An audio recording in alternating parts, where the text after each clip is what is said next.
All right, today we're going to be working on lab 6-1.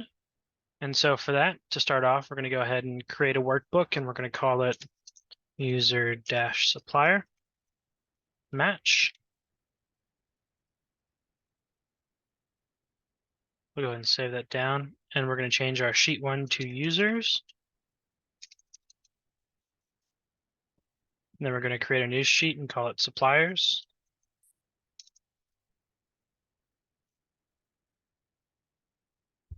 All right. All right, so now that we got our tabs made, we're going to go ahead and pull in our data. So we're going to go over to data. We're going to get data. We're going to get it from an Excel workbook.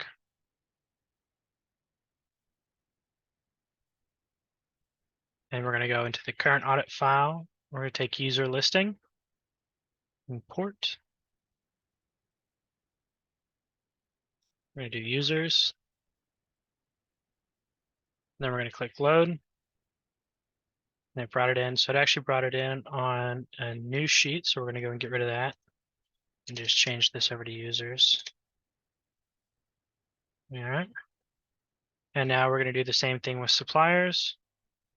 So we're going to go over to data again, pull it from the Excel workbook. Again, you can see we're in the current audit file. We're going to go to our supplier listing, and we're going to import that. Choose the suppliers table and load that in. And it looks like I did that again. So go through here and clean it up. There we go. So now we've imported both our users and our suppliers data.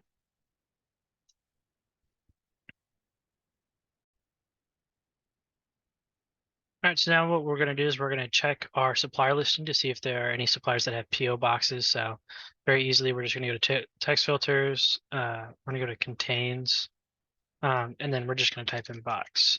It's not case sensitive or anything, so upper or lowercase is fine. Okay. All right, so now we see that we have 3 that have PO boxes. So that can sometimes, depending on the company's policies and everything, that can be pretty interesting, and you'll want to look into this some, just because sometimes companies won't allow suppliers to have PO boxes as their physical street address. Okay, after that, we're going to go ahead and clear the filter, and we're going to create a new sheet called our fuzzy match.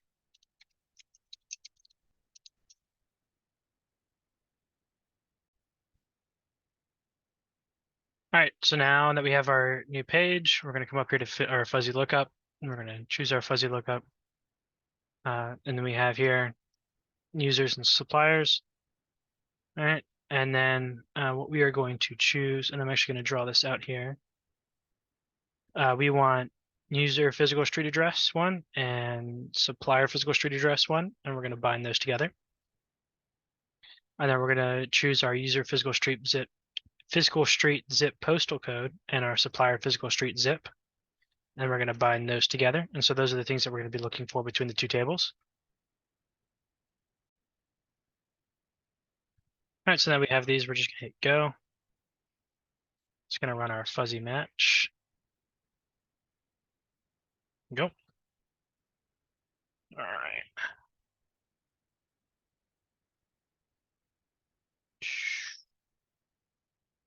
Now we'll expand all these. There we are.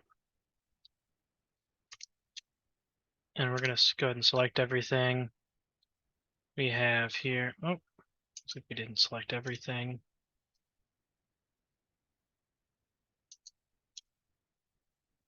Okay.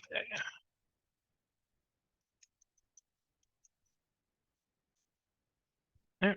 And we'll go ahead and make this a table. All right, so now we have it as a table, and it's a lot easier to work with. We'll come over to our similarity score and filter out by our zeros. So here we can see we actually have 2 that are very similar. And so these are 2 of the things that we're gonna want to double check on. We're gonna want to make sure that everything is, that they're not essentially that an employee hasn't created a fake supplier.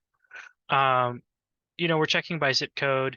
Another thing to do is you can check by the city and the state to make sure that some addresses may be similar between states, and so by having, by also checking, what state it's in, what city it's in, and the zip code, that'll give you a more defined of like, okay, this is truly the same address or whatnot.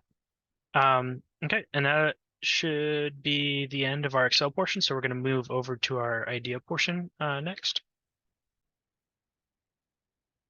All right, now we'll be doing the idea portion of lab 6-1. So first thing we're going to do is we're going to go into here to home. Obviously, as you can see, we're on the VMware for University of Arkansas. We are here. We're going to do new. It's going to be an external project. Here, documents, and then we can see we have our stuff here. So we're going to choose this. Okay.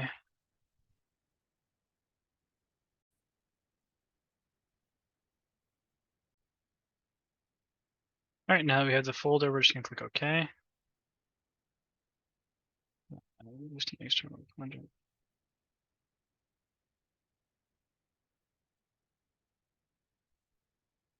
Okay, so we're going to cancel. I'm going to try open.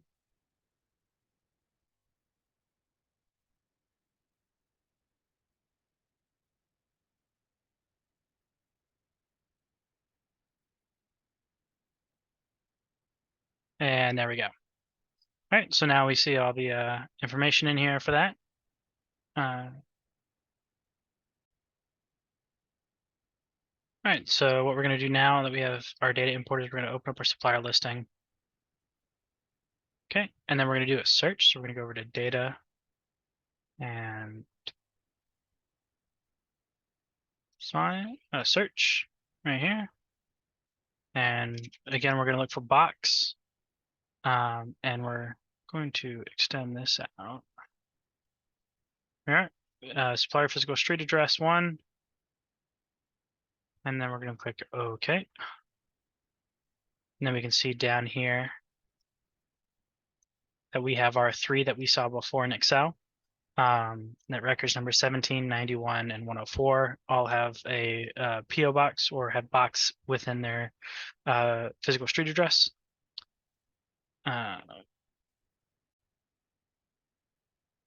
Okay, so what we're going to do next now is we're going to kind of do the fuzzy lookup portion to where we have to like do essentially the same thing that we're doing with the fuzzy match in Excel, but we're doing it a little bit different way. So we're gonna go over to data and add field name is gonna be type. It's a virtual character.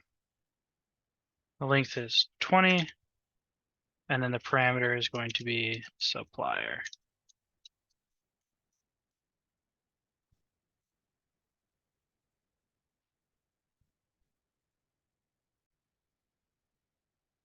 All right, we're gonna click OK now.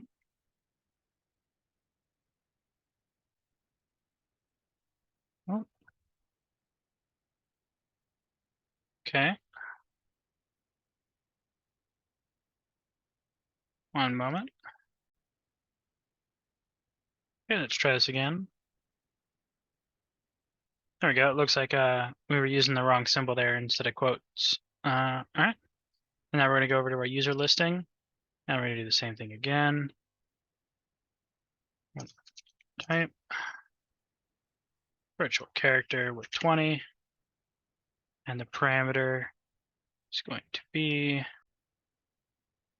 okay, and our parameter is going to be in quotes employee. And we're going to click OK. There we go. All right, now what we're going to do is we're going to go to analysis. And we're going to do append.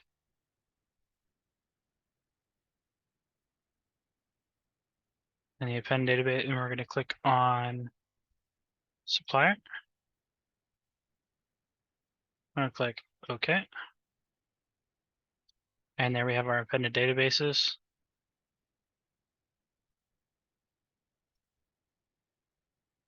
Ooh.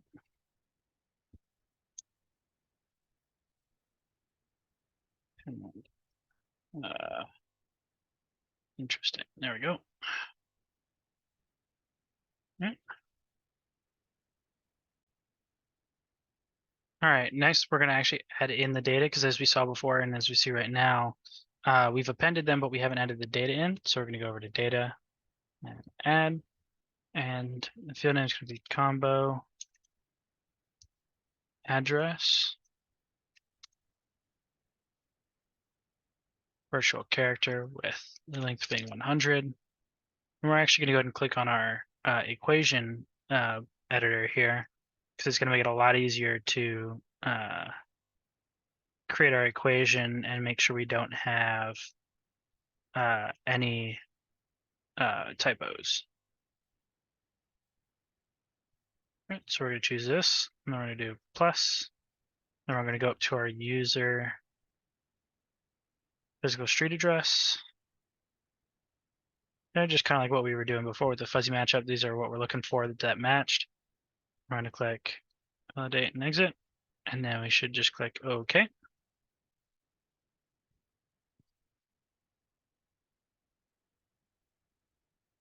Here we are.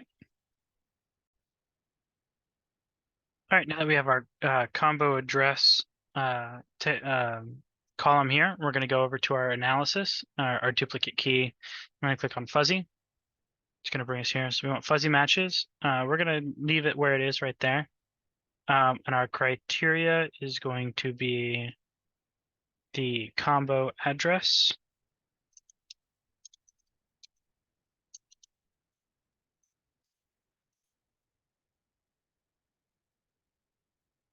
And then we're going to click OK. Oh.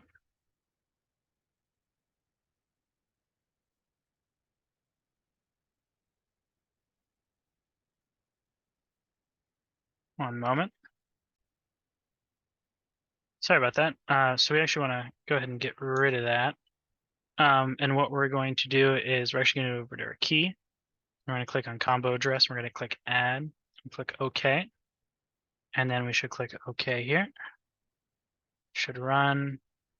And there we go. So now we've kind of got our list of possible matches that are the fuzzy matches. And these are at about 80% similarity. So you can see, I mean, right off the bat here, combo address, physical street address there. Yeah, so we're getting some matches here that are pretty close. So this is just another way that we could do the fuzzy match that we did in Excel. As you can see with this, it's a little more clunkier. There's a lot more steps to go through for this. So at some points it's easier to use Excel and better to use Excel than IDEA, but IDEA also has its good points as well. And with that, that is the end of lab 6-1, and we'll be moving on to the next lab soon.